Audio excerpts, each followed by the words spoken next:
Est-ce qu'il faut vraiment consommer des produits laitiers tous les jours ?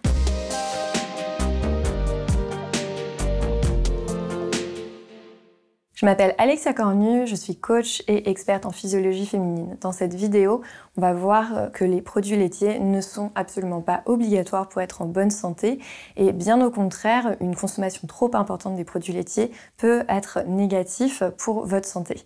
Alors, les produits laitiers, c'est un sujet qui fait énormément débat. J'aime commencer par la production naturelle du lait, que ce soit du lait de vache, du lait de chèvre, du lait de brebis ou du lait humain. Le seul moment où il est produit naturellement, c'est quand il y a des nourrissons, des nouveau-nés. Et le corps de la femme, comme le corps des animaux, n'est pas fait pour produire du lait en dehors de cette période-là.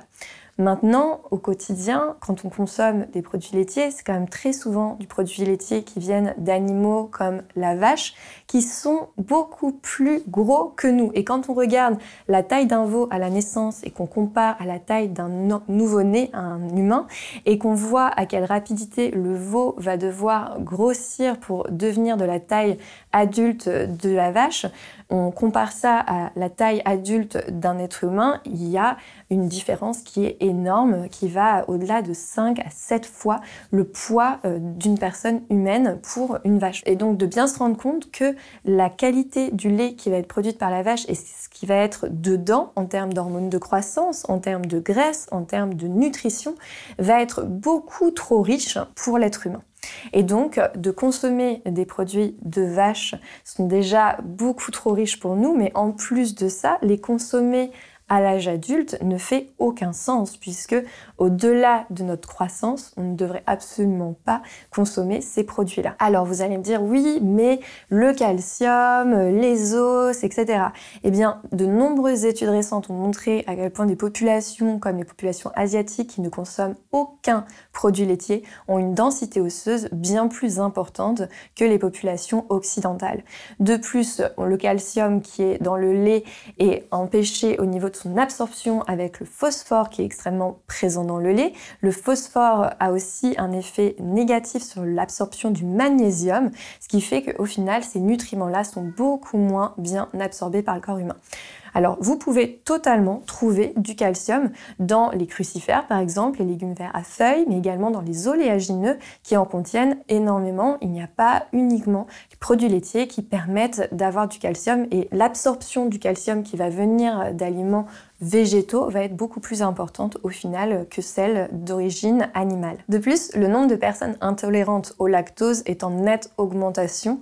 La protéine du lait qui est la leucine est extrêmement inflammatoire et il y a énormément de personnes qui vont souffrir d'inflammation au niveau intestinal ou alors même ça peut être au niveau tendineux à cause d'une trop grande consommation de produits laitiers.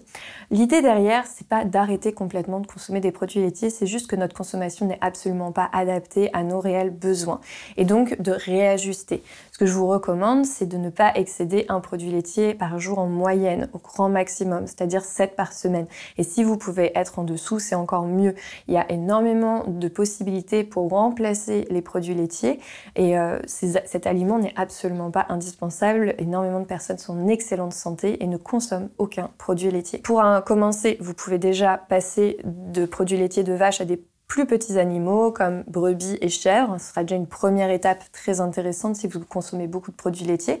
Et ensuite de voir comment est-ce que vous pouvez transformer certaines pratiques habituelles que vous avez. Par exemple, essayer de cuisiner plutôt avec des huiles végétales plutôt qu'avec du beurre ou alors d'essayer d'utiliser des crèmes végétales comme des crèmes d'amande, crème d'avoine pour cuisiner au lieu d'avoir de la crème fraîche ou de la crème liquide. De plus, pour tout ce qui va être yaourt, pour les personnes qui en consomment beaucoup, vous avez des options comme le chia pudding ou alors des yaourts à base de lait de noix de coco, de lait d'amande, de lait de soja qui seront aussi intéressants à condition d'être sans sucre ajouté bien sûr, mais essayez d'avoir des yaourts si vous souhaitez continuer d'en consommer qui ne contiennent pas de lait de vache. Et enfin, évitez d'être complètement drastique et de supprimer totalement des aliments de votre alimentation, surtout si c'est des aliments qui vous apportent de la satisfaction.